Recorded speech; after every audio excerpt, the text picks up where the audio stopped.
Case 001, The Vanishing Silence. A Sleep Town Vibes original mystery horror audio series. Narrated from the perspective of Shawn Wayne. Part 1, The Man in the Mirror.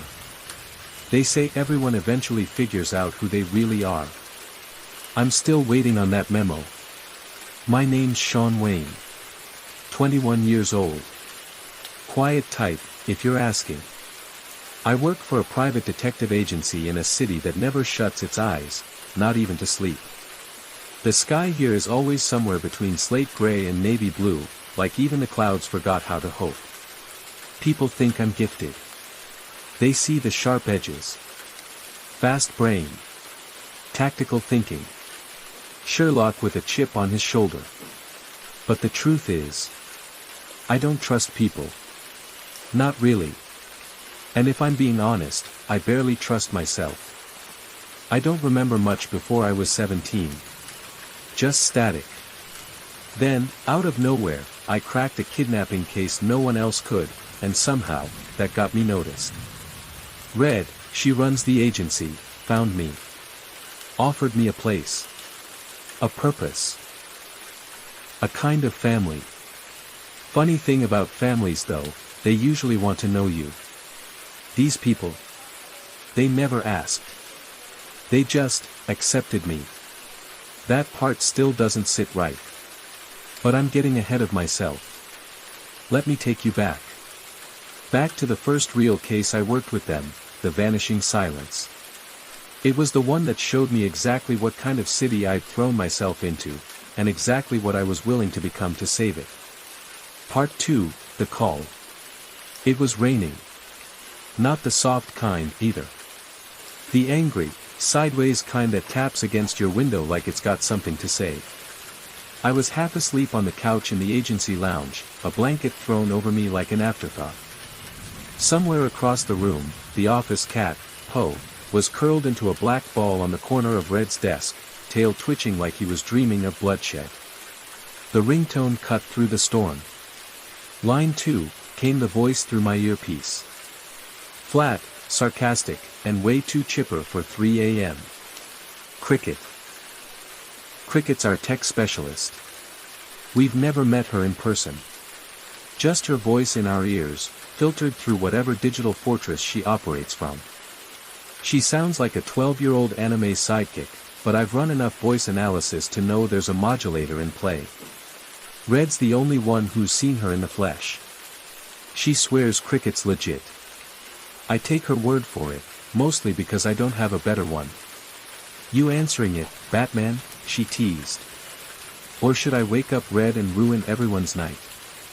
I sighed, sat up, and hit the receiver. Wayne, I said. Vale Agency. Static. Then, a voice.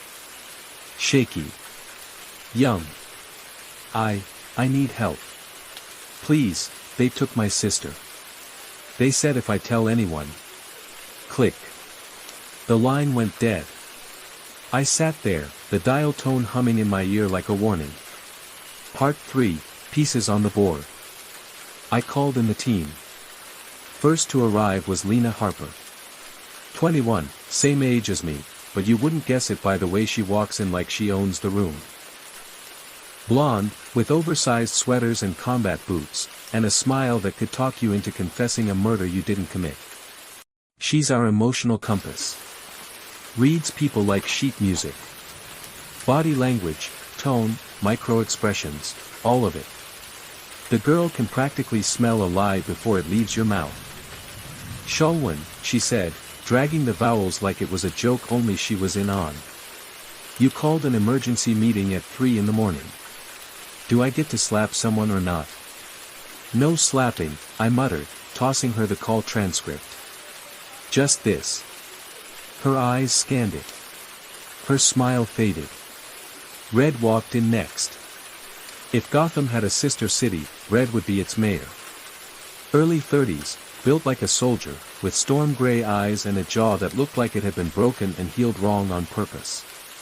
She ran the Vale Agency with the kind of authority you didn't argue with, not unless you wanted to wake up duct tape to your own regrets.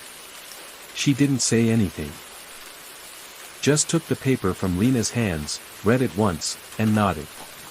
"Cricket," she barked, already heading toward her office, "I want audio trace, tower triangulation, and traffic cams from the past 10 minutes.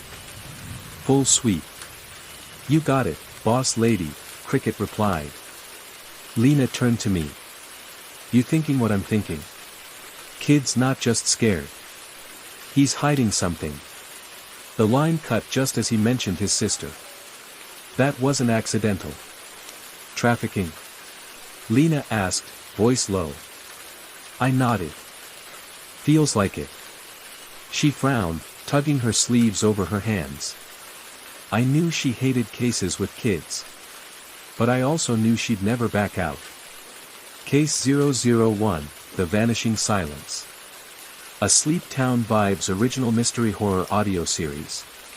Narrated by Shawn Wayne. Part 4, Echoes in the Dark.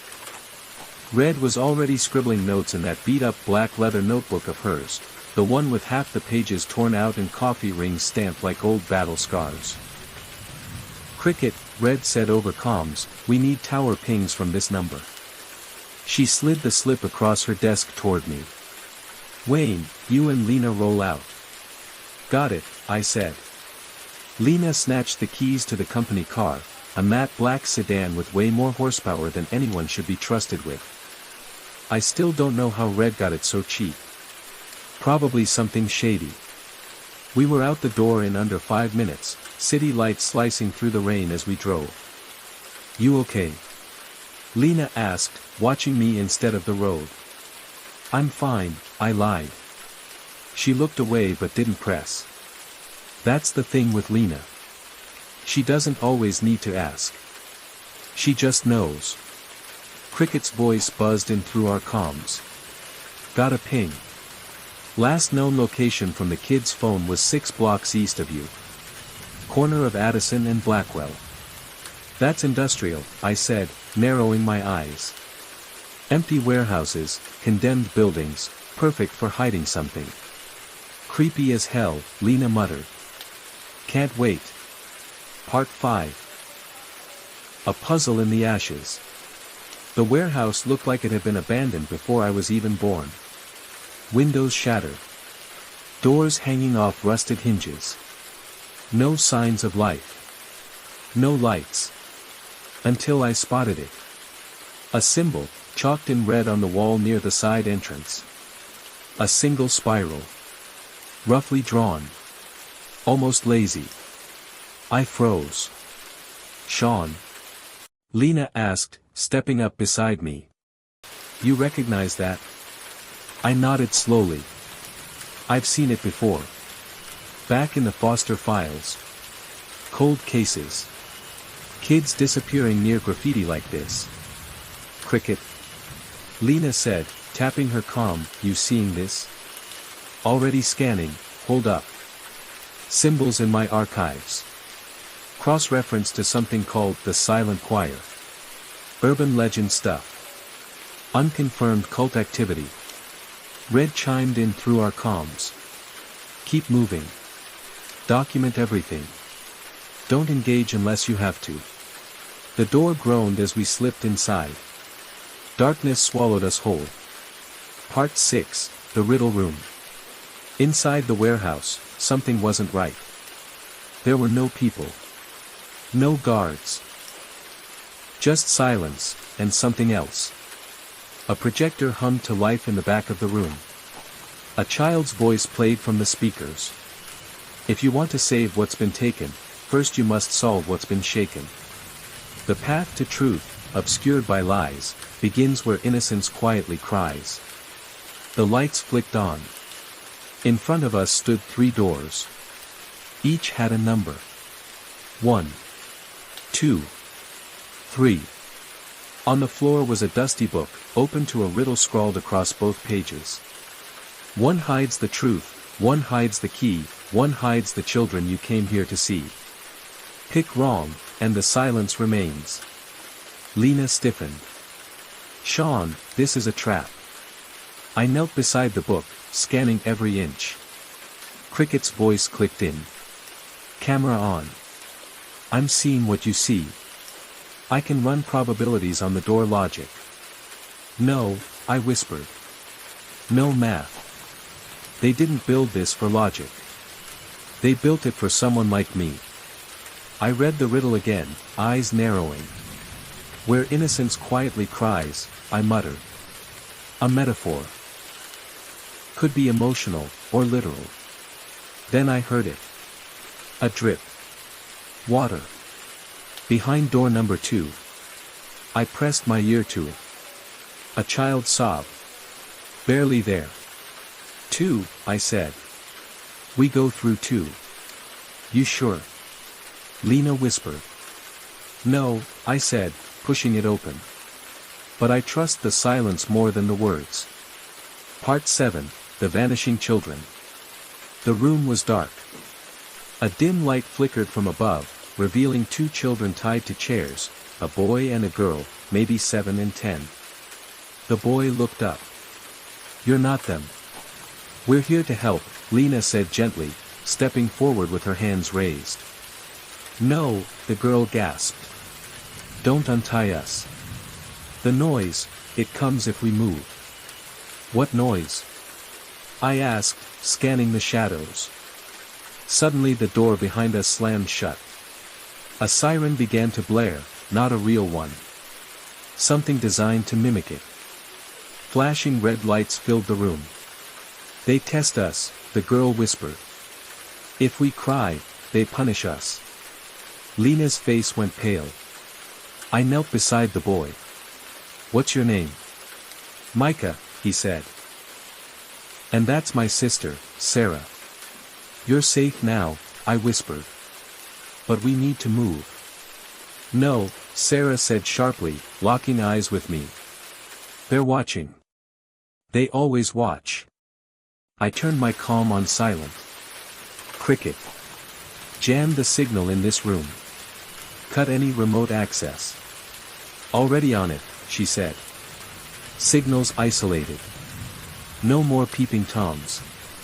Good, I whispered. Then we ghost out of here.